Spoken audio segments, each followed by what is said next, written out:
السلام علیکم معزز سامعین و ناظرین، میں ہوں خرم شاہ اور ہم آج بات کرنے جا رہے ہیں خواجہ حسن نظامی کے مضمون فاقہ میں روضہ پر۔ سامعین، یہ ایک معروف کتاب بیگمات کے آنسو سے اخذ کردہ مضمون ہے۔ موضوع کے اعتبار سے اس کتاب یا مضمون کی بات کی جائے تو یہ ایک طرز کی افسانوی تاریخ ہے، یعنی بہادر شاہ ظفر کا خاندان جب 1857 کی جنگ آزادی کے بعد ادھر ادھر ہوا تو اس کے ساتھ کیا حالات پیش آئے، تو مصنف نے واقعاتی طرز اختیار کرتے ہوئے اس بادشاہ کے خاندان کے مختلف لوگوں کے حالات اپنی اس کتاب میں بیان کیے ہیں۔ مضمون اور کتاب پر بات کرنے سے پہلے مختصراً ہم خواجہ حسن نظامی پر بات کریں گے۔ آپ کی ولادت 1878 میں دہلی کے قریب بستی درگاہ حضرت خواجہ نظام الدین اولیاء میں ہوئی، یعنی مشہور اور مقبول درگاہ ہے اور حضرت نظام الدین اولیاء کی، تو اس کی بستی میں آپ کی پیدائش ہوئی۔ تو یوں تصوف یا صوفیزم آپ کو گھٹی میں گھر سے ہی ملا۔ آپ کا اصلی نام سید علی حسن نظامی تھا، جبکہ علامہ محمد اقبال نے آپ کو خواجہ حسن نظامی کا نام دیا۔ آپ کی پیدائش بھی ایسے علاقے کی تھی اور آپ کے جو دادا اور نانا کی طرف سے خاندان تھا وہ بھی تصوف میں رچے بسے ہوئے لوگ تھے۔ آپ کی تربیت میں وارث علی شاہ، سلیمان پھلواری، پیر مہر علی شاہ، خواجہ غلام فرید، مولانا رشید احمد گنگوہی اور جناب اسماعیل کاندھلوی مولانا جیسے نام، یعنی اتنے اہم اور بڑے نام آپ کی تعلیم اور تربیت میں ان کا حصہ رہا ہے۔ تو اس وجہ سے خواجہ حسن نظامی کی جو کردار یا شخصیت بنی ہے وہ رنگا رنگ اور ہمہ جہت ہے۔ صحافت اور ادب سے آپ کا خاص شغف تھا۔ آپ نے مختلف رسائل میں کام کیا، دنیا کے مختلف ممالک کے دورے بھی کیے۔ بیگمات کے آنسو آپ کی ایک شاندار تصنیف ہے جس نے 1857 کے پہلے اور اس کے فوراً بعد کے حالات کو بڑے احسن طریقے سے پیش کیا ہے کہ وہ لوگ جو پہلے کبھی عروج پر تھے، جو کبھی بادشاہتیں کرتے تھے، اب ان کا کیا حال ہوتا جا رہا ہے یا ہو رہا ہے۔ تو اس کو انہوں نے بیگمات کے آنسو یعنی خاندان مغلیہ کی شہزادیوں کے بین کی صورت میں پیش کیا ہے، ان کی بری حالت کی صورت میں پیش کیا ہے۔ تو بیگمات کے آنسو کی اس کتاب کی آپ فہرست دیکھیں تو اس کے ناموں سے آپ کو اندازہ ہوگا۔ پیش لفظ کے بعد پہلا مضمون بہادر شاہ بادشاہ کے درویشی کی عنوان سے پیش کیا گیا ہے۔ اس کے بعد شہزادے کا بازار میں گھسٹنا، تو ایک مغلیہ شہزادے کی جو 1857 کے بعد بری حالت ہوئی اس کا یعنی اس کی کہانی بیان کی گئی۔ پھر یتیم شہزادے کی ٹھوکروں کے عنوان سے ایک مضمون ہے۔ شہزادی کی ببتا نام سے چوتھا مضمون ہے۔ فاقہ میں روضہ اگلا مضمون ہے جو ہماری کتاب میں بھی شامل ہے، جس پر آج ہم بحث کرنے جا رہے ہیں۔ اس کے علاوہ غدر کی تصویریں، بنت بہادر شاہ، یتیم شہزادہ کی عید، ٹھیلے والا شہزادہ،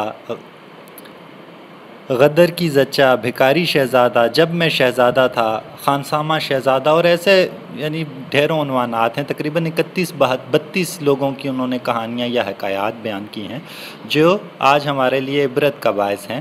تو انہی میں سے ایک مرزا شہزور کی کہانی ہے جو کہ فاقہ میں روضہ کے عنوان سے، جس پر ہم بحث کرنے جا رہے ہیں۔ جب حضرت خواجہ حسن نظامی نے اپنا ہوش سنبھالا تھا تو 1857 کی جنگ کو کچھ عرصہ گزر چکا تھا، تو ان کو لیکن کہانی سنانے والے بہت سے لوگ وہاں موجود تھے۔ چنانچہ ان کے اندر جو شوق تھا یا جو ان کے ادب یا دوسرے موضوعات جن کا وہ اظہار چاہتے تھے، اس کے لیے انہوں نے ایک بڑے عمدہ موضوع کا انتخاب کیا۔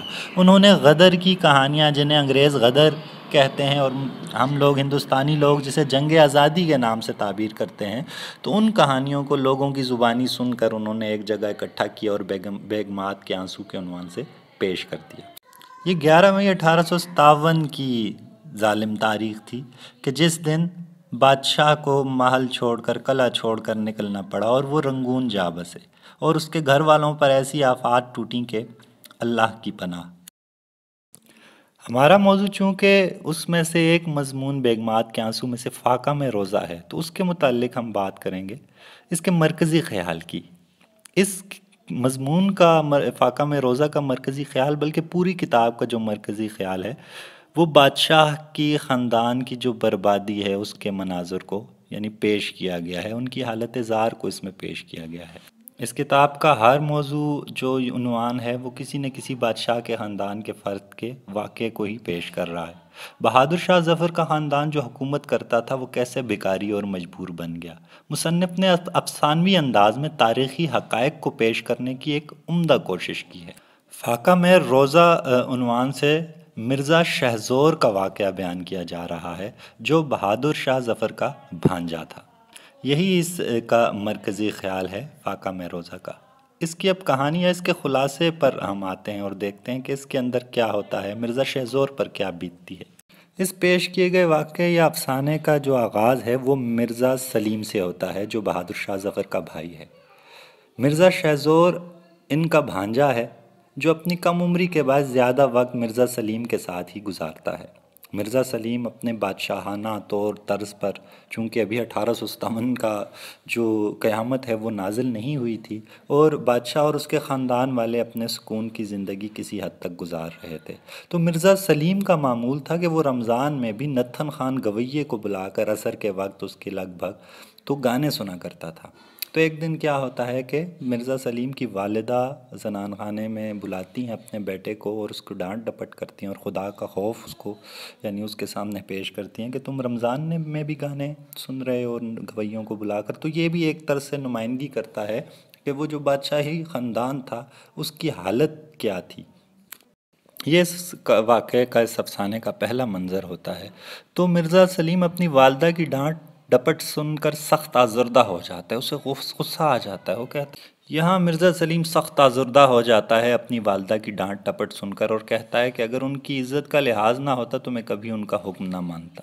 تو وہیں پر جو مرزا سلیم کے گرد بیٹھے ہوئے اس کے خوش آمدی قسم کے لوگ دوست ہوتے ہیں وہ اسے کہتے ہیں کہ چلیے حضور آج یوں کرتے ہیں، گھومتے پھرتے جامع مسجد چل نکلتے ہیں، رمضان بھی ہے اور وہاں اللہ والوں کے دن ہیں اور اللہ والوں کی بہار بھی جا کر دیکھتے ہیں۔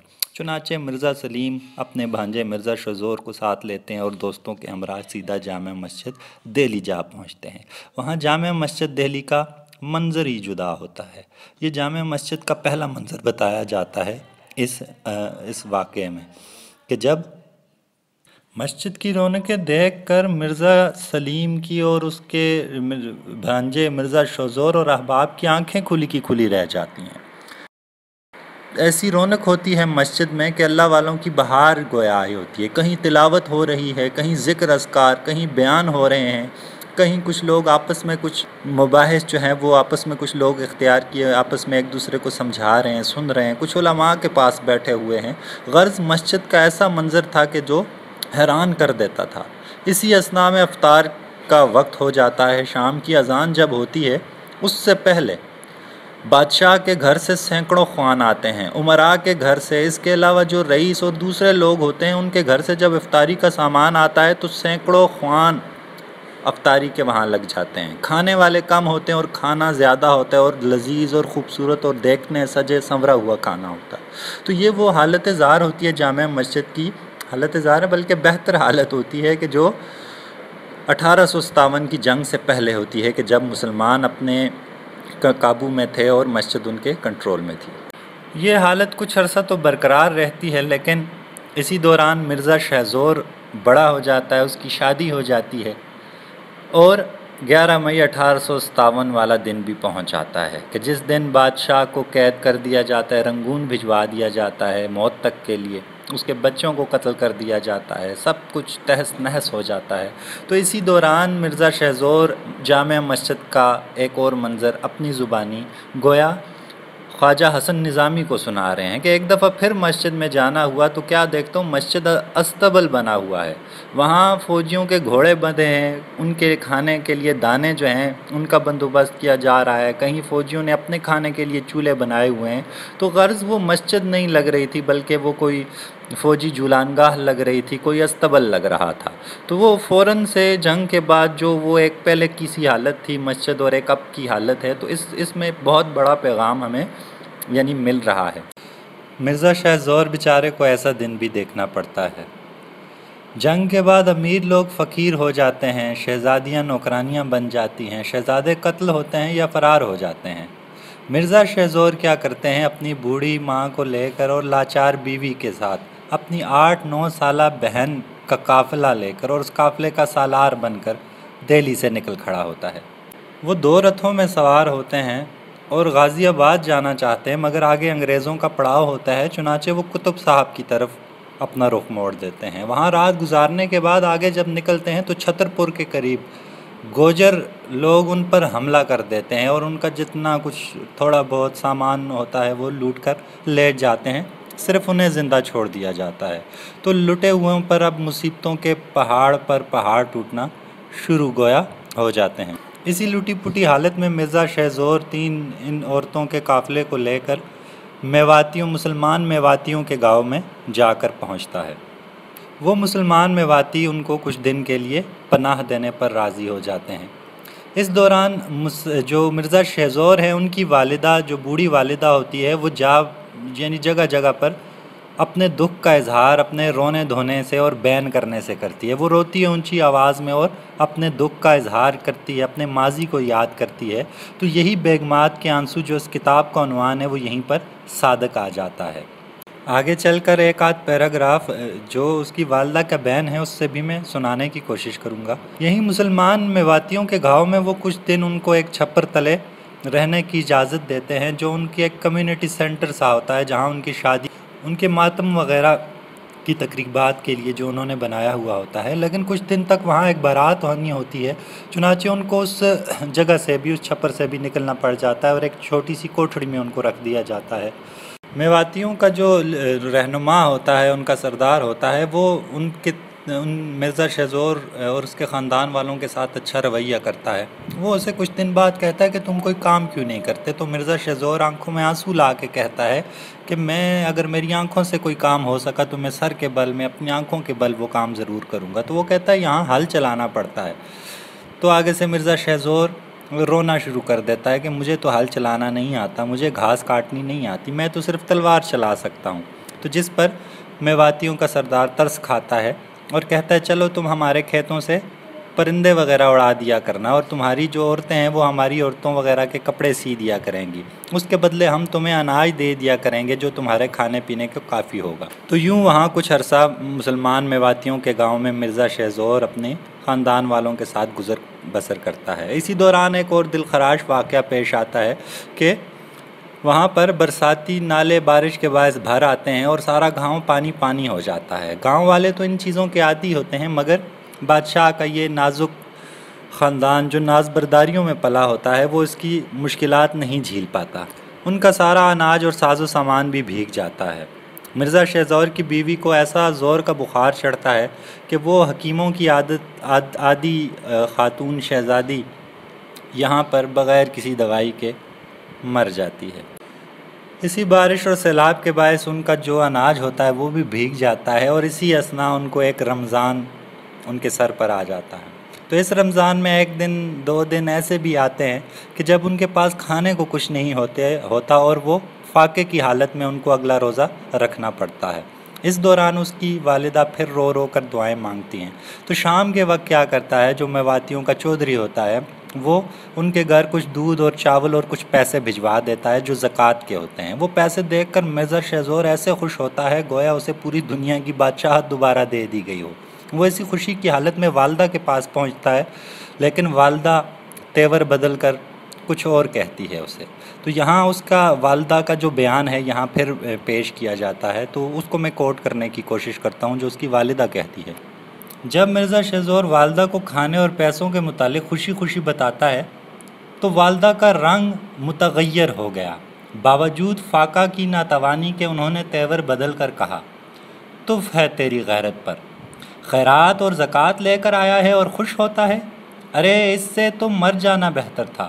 اگرچہ ہم مٹ گئے مگر ہماری حرارت نہیں مٹی۔ میدان میں نکل کر مر جانا یا مار ڈالنا اور تلوار کے زور سے روٹی لینا ہمارا کام ہے، صدقہ خوری ہمارا شیوا نہیں ہے۔ بہرحال والدہ کی باتوں سے مرزا شہ زور کو پسینہ آ جاتا ہے اور ہاتھ پاؤں ٹھنڈے ہو جاتے ہیں، مگر اس بھوک کی حالت میں اس کھانے اور ان پیسوں کو قبول کرنے کے سوا ان لوگوں کے پاس اور کوئی چارہ نہیں ہوتا۔ مرزا شہزور کی ایسی بری حالت اور اس کے گھر والوں کی کچھ ہی دن گزرتے ہیں کہ اس کی والدہ کا بھی انتقال ہو جاتا ہے۔ مرزا شہزور اپنی چھوٹی بہن کو لے کر کچھ عرصے بعد واپس دہلی آ جاتے ہیں جب دہلی کے حالات سازگار ہوتے ہیں۔ تو یہاں پر انگریز سرکار ان کی 5 روپے ماہانہ پینشن مقرر کر دیتی ہے، جس سے مرزا شہزور کا کچھ گزر بسر ہونے لگتا ہے۔ مرزا شہزور سے ان کی کہانی ایک دن زبردستی خواجہ حسن نظامی ضد کر کے سنتے ہیں کہ مجھے اپنے بارے میں سناؤ، چنانچہ اب کا زمانہ ہے، 1857 کا بعد کا زمانہ ہے، اور مرزا شہزور جو ہے وہ اپنی کہانی سنا رہے ہیں۔ تو پھر یہاں پر ایک اور منظر جامع مسجد کا پیش کیا جاتا ہے کہ جب مسلمانوں کے حوالے کر دی گئی جامع مسجد، تو یہ تیسرا منظر بھی بڑا دل دہلا دینے والا ہے کہ اب مسلمانوں کے پاس مسجد تو موجود ہے لیکن اس مسجد میں نمازی موجود نہیں ہیں۔ رمضان کا مہینہ ہے مگر اس طرح کی افطاریاں نہیں ہیں۔ چند غریب سے لوگ لٹے پٹے یعنی پھٹے ہوئے کپڑوں والے لوگ جو ہیں وہ آ کر نماز اور عبادت کر رہے ہیں، لیکن ایسے لوگوں سے رونق تھوڑی ہوتی ہے۔ بہرحال اس ذریعے سے، اس فاقہ میں روزہ کے ذریعے سے، اس مسجد کی حالت کے ذریعے سے اور مغل خاندان کے عروج اور اس کی زوال کی کہانی کے ذریعے سے، ان شہزادیوں کے آنسوؤں اور ان کے آنسوؤں کی کہانی کے ذریعے سے مصنف نے ہمیں ایک بہت بڑا پیغام دیا ہے۔ بہت شکریہ۔